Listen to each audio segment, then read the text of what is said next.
Hi అండి. అందరికీ నమస్కారం. Welcome to my channel. ఈ వీడియోలో ఉద్యోగులకు మరియు పెన్షనర్లకు దసరా పండుగ కానుకగా నూతన పీఆర్సీ అమలు. సో, దీనికి సంబంధించిన పూర్తి సమాచారాన్ని ఈ వీడియోలో తెలుసుకుందాము. వీడియో అయితే ఎక్కడే గాని స్కిప్ చేయకుండా ఎండ్ వరకు చూసి ఎన్నప్పుడే ఇన్ఫర్మేషన్ పూర్తిగా అర్థమవుతుంది. అలాగే వీడియో చూస్తున్న ప్రతి ఒక్కరు లైక్ చేయండి ఫ్రెండ్స్. ఈ వీడియోని తోటి ఉద్యోగ, పెన్షన్ మిత్రులతో అయితే షేర్ చేయండి. కొత్తగా మన ఛానల్ చూస్తున్న వారు ఇంకా ఎవరైనా సబ్స్క్రైబ్ చేసుకోకపోతే వెంటనే మన ఛానల్ అయితే సబ్స్క్రైబ్ చేసుకోండి.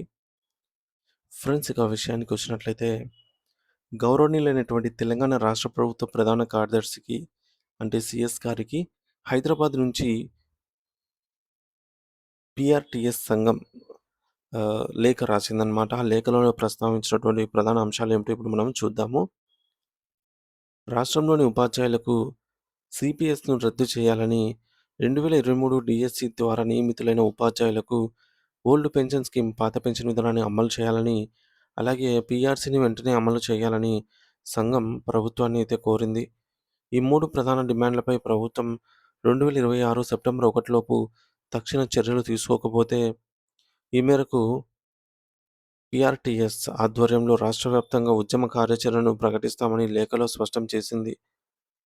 అయితే లేఖలో పేర్కొన్న వివరాల ప్రకారంగా తెలంగాణ రాష్ట్రం రెండో పీఆర్సీ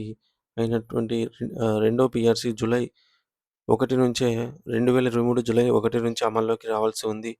ఇందుకోసం 2023 అక్టోబర్ 2న పీఆర్సీ కమిషన్‌ను ఏర్పాటు చేసి 5% మధ్యంతర భృతి ఇంటీరియం రిలీఫ్‌ను ప్రకటించారు.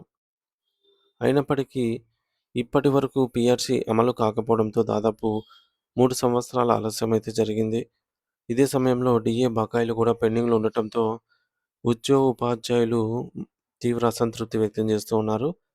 అయితే ఈ నేపథ్యంలో రెండో పీఆర్సీ కమిషన్ నివేదికను వెంటనే ప్రభుత్వానికి అందించి పీఆర్సీ అమలు ప్రక్రియను ప్రారంభించాలని ఈ మేరకు పీఆర్టీఎస్ సంఘం డిమాండ్ చేసింది.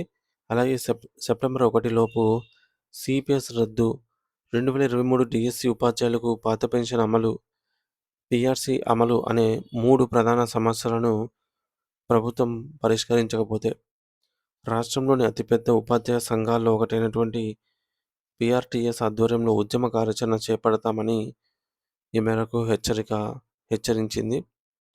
ప్రభుత్వం ప్రస్తుతం ఈ యొక్క అంశం రాష్ట్రవ్యాప్తంగా చర్చనీయాంశంగా మారింది. అయితే సెప్టెంబర్ 1 లోపు ప్రభుత్వం అయితే ఎలాంటి నిర్ణయం తీసుకుంటుందో మరి వేచి చూడాల్సి ఉంది. ముఖ్యంగా పీఆర్సీ కమిషన్ నివేదిక విడుదల చేసి ప్రజలకు అందుబాటులో ఉంచుతుందా? లేకపోతే ఇంకా జాప్యం కొనసాగుతుందా అనేది ఇప్పుడు అందరిలో ఆసక్తిగా అయితే మారింది. ఒకవైపు ఏపీలో కేంద్ర ప్రభుత్వం ప్రకటించినటువంటి ఓపీఎస్ ప్రకారంగా 2004 తర్వాత జాయిన్ అయినటువంటి 2004కు ముందు నోటిఫికేషన్ విడుదలయ్యి ఆలస్యంగా విధుల్లో చేరిన వారికి దాదాపు 11,000 మందికి సో 11,000 మంది అంటే 10,700 సంథింగ్ ఇంతమందికి one time CPS to OPS option అయితే ఇచ్చారు గడువు. సో, ఈ విధంగా శుభవార్త అయితే చెప్పిన ఏపీ రాష్ట్ర ప్రభుత్వము, తెలంగాణలో సైతం ఈ విధంగా అట్‌లీస్ట్ 2003కు సంబంధించి ఉపాధ్యాయులకైనా ఓపీఎస్ మార్చాలి. యాక్చువల్‌గా రాష్ట్ర వ్యాప్తంగా ఉన్న ఉద్యోగులందరికీ కూడా సిపిఎస్ నుంచి వారిని ఓపీఎస్‌కి మార్చాలనే డిమాండ్ బలంగా వినిపిస్తోంది.